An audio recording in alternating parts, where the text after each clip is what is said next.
Assalamu alaikum warahmatullahi wabarakatuh. Today I have one very important interview from America. My dear viewers, I am going to talk for America. Pakistani American man, Mr. Akram Khalid Sahib, who is volunteer working for UNO, and I request I request some questions for Mr. Khalid, because refugees have more problems have Malaysia. My first question is, Mr. Khalid, who is the Pakistani person you discuss today? Assalamu alaikum warahmatullahi wabarakatuh. My best greeting to all the viewers. I'm from USA, Pennsylvania. I'm living here since 1990, and I migrated from Pakistan because of the similar situation that one of our Pakistani fellow brothers in Malaysia is facing today. His name was Rafiullah Sahib. He was 63-year-old. He's a very nice person, honest person. He's basically a Buzurg kind of shakhsiyat, and he has 3 children. They're all teenage, and his wife also. He was living there. So I just want to introduce him because a couple of weeks ago, he was murdered in Malaysia under the custody of police and in government jail. So I want to introduce him and want to highlight his murder case, and I want to tell the people that this is not acceptable as a human being. And sir, why he was in Malaysia?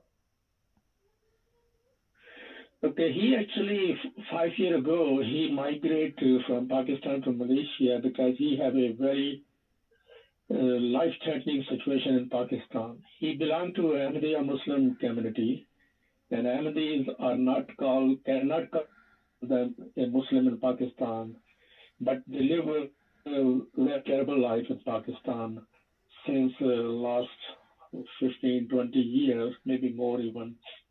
And his life-threatening situation was there, though he escaped Pakistan because of that fear. And then he have children who was young, and he have 2 daughters who are teenagers. So he have some kind of threat that they're going to kidnap their children also. So he got a chance, so he moved out from Pakistan, went to Malaysia. And at that time, when he migrated 5 years ago, there was a very good situation in Malaysia. United Nations High Commissioner of Refugee, they are accepting all the refugees who ever come over there, and then they resettle in different countries. So that's why he came in Malaysia. And what later on? Okay, go ahead, please. No problem. Can you explain? No problem. Yeah, later on, the refugee resettlement got slow because a lot of refugees start coming over there. And in a recent year, there was a Rohingya Muslims from Burma. They start coming over there also because their own country start killing them also. There was a genocide in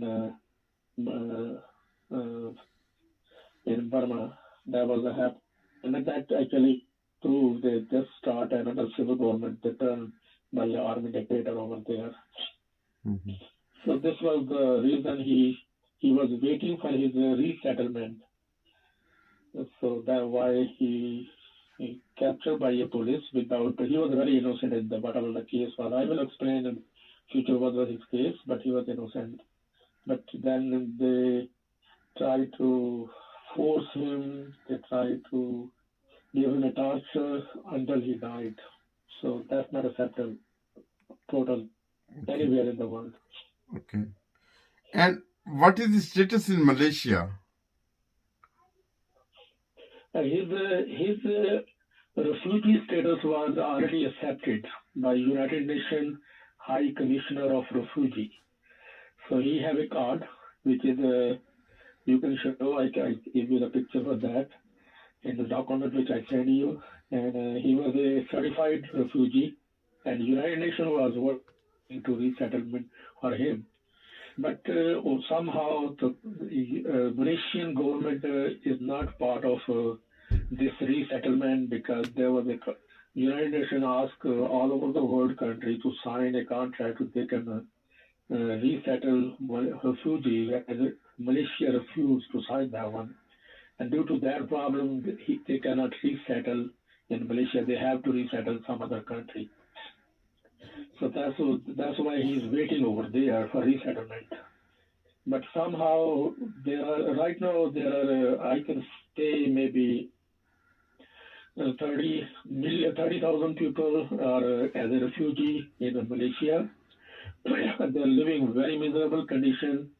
United Nations is trying to help them, but Malaysian government is not helping. Even a Malaysian government is, you can call a Muslim government, but they are so-called Muslim that they don't believe on the helping the humanity. So they should help. And I have seen in my life in the last 50 years, those countries who help these kind of people, they always progress. So if the Malaysian government really start caring today for these refugees, their economy, their infrastructure, their government, everything, and even their people will be more prosper, inshallah. So this is a message to my Malaysian government. Okay. And sir, what is its incident in Malaysia? What happened actually, this refugee, one of his neighbor where he live in apartment with his 3 children and with his wife, they local people over there, they actually don't treat any refugee properly. They discriminate. And even not only the people discriminate, the government official, police, jail official, hospital doctors, nurses, everyone discriminate with these refugees. And this incident is the example and proof of that discrimination.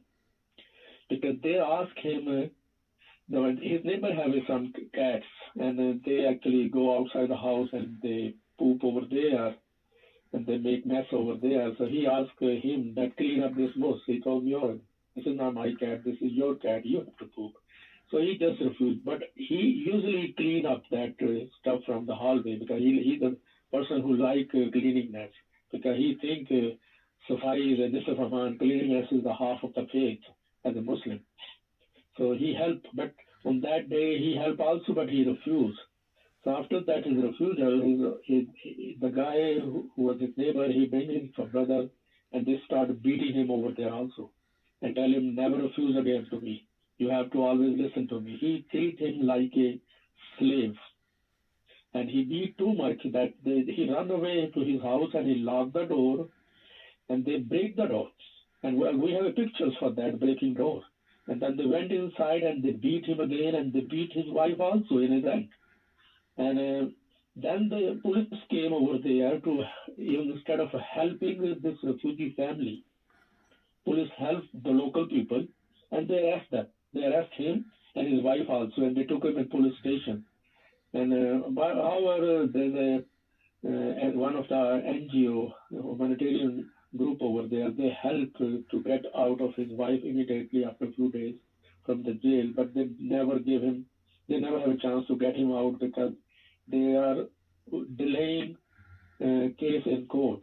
And there was a court also working very slow due to COVID situation and lockdown going on. So this incident happened back in September 2020. So basically since September, and just 2 weeks ago when his murder happened, he got his shahadut happened. At that time he was in jail also, and they never took him to any court. They just put him in jail without any court hearing. So nobody listened his case. That's against the Charter of the United Nations, the Charter of the Humanity, which all the countries actually accepted in the world. and it is a charter of Islam also. Yeah, you cannot punish any innocent person without listening to him. And there should be a court system, qada system, qazi system. Nobody listen his case, and they keep him in jail without any proof, any evidence, because he was a refugee. And And sir, whoever tried to help him to take pictures of the police officer in jail, they beat them also, and they break their phones also. So they start not only mistreat such people, they also try to control any evidence anybody can collect. And this is happening even today in Malaysia. So I want to emphasize on this case for all over the world. The people should listen to this case and they should study. I have on the Facebook all the information. The Refugee First is the Facebook page. They can go there and they can read. I have this case in English. I have this case in Urdu also and Malaysian language also. And there's some link from the newspaper, from local newspaper in Malaysia who actually have a very true news publisher in their own newspaper in Malaysia also. Okay. So this was the incident which has happened, and it was very sad. And another sad thing is also, which is we need to work on that, and especially the Pakistani government need to work on that, Pakistan embassy in Malaysia, in Kuala Lumpur, they never come to this family and they never involved in this case. They don't want to talk with Malaysian police or Malaysian. They don't want to condemn this in any single statement and single word against this weapon. So they are not helping Pakistani over there also. So they are working. I don't know what is their aim, why they are not helping, and they are not condemning this kind of incident. I have no idea why. So Pakistani embassy is also discriminating these refugees who came from Pakistan. So this is a terrible situation, and this is the proof that these people are have persecution, and they have a fear in Pakistan also, because no one, even the Pakistani government, don't want to help also. So these people really need to resettlement in some country. So we need to raise this voice, and we need to talk with the young nation and the rich country all over the world that they should help to resettle these people so they can freely work hard in their own, where they resettle and they can live their life and their children can get education. There's an education problem also in Malaysia for these refugees.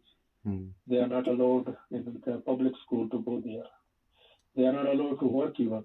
So they live in a very miserable condition without work. They're living, basically there's some humanitarian group is helping them, like Humanity First is helping them. There's a doctors group there from Australia. They are helping them. And they're providing that medicine.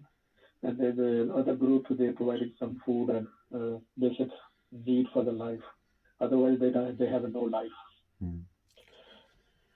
And sir, why Mr. Rafiullah was discriminated?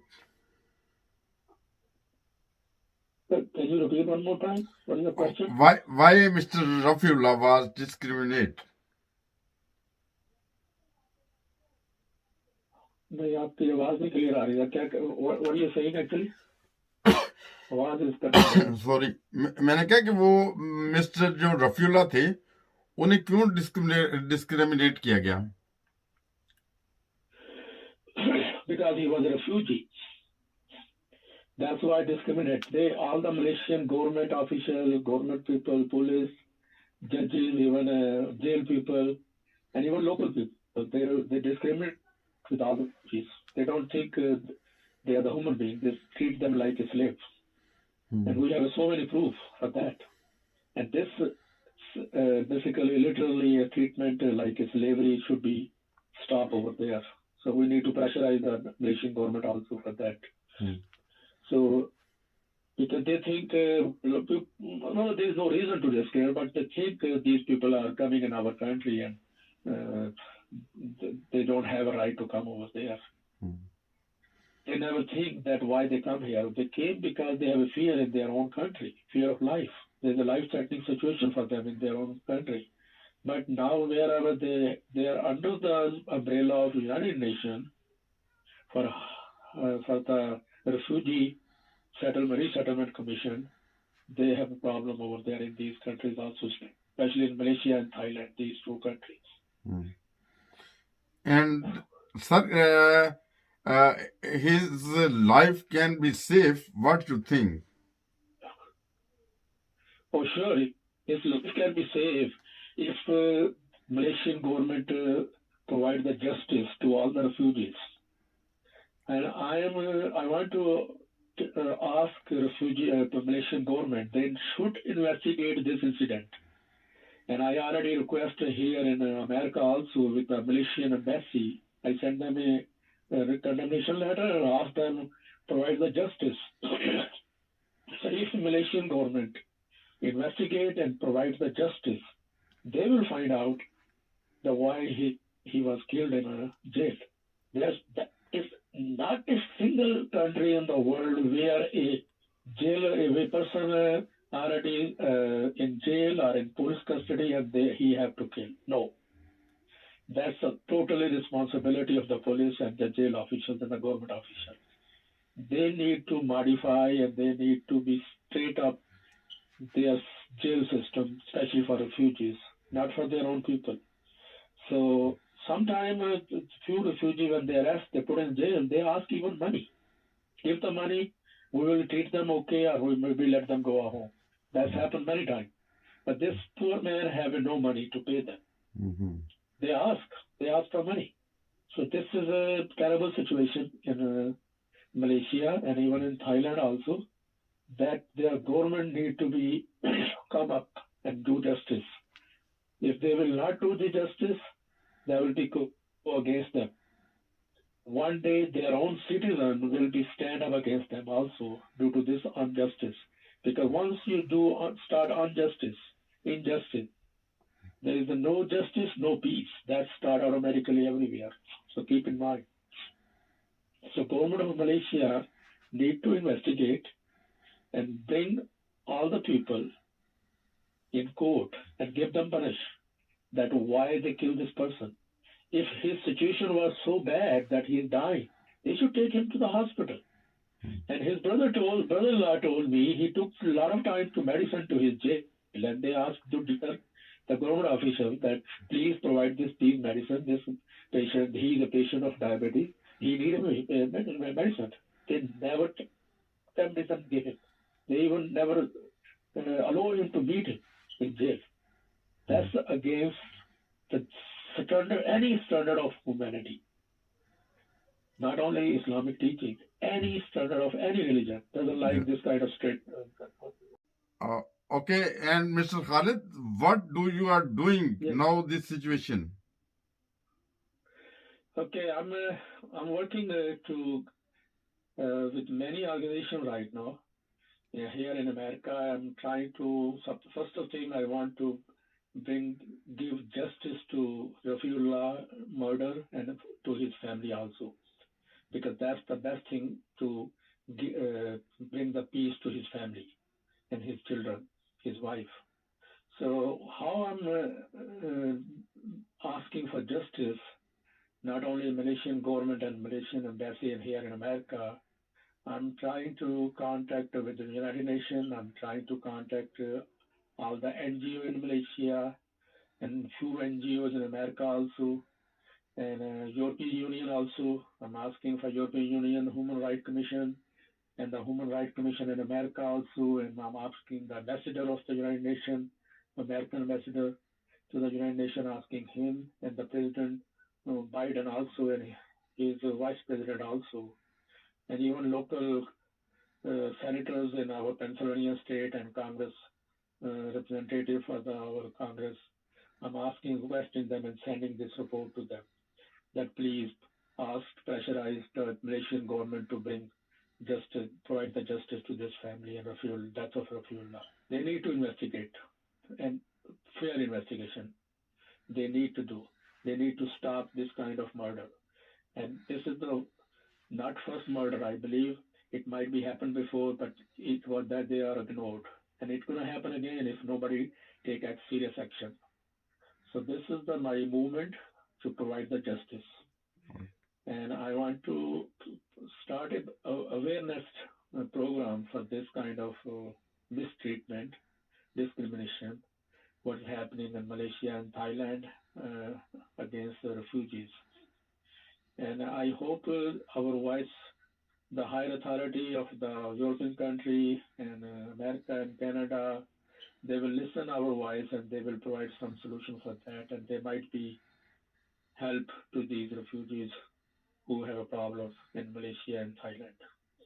Okay. And another thing which I want to do it to raise this voice, I'm trying to contact TV channels and newspaper like Arabia channel in Middle East and Al Jazeera. I'm trying to contact them, and all big newspaper like New York Times, Washington Times, these newspaper, and giving them this story so they can publish this story.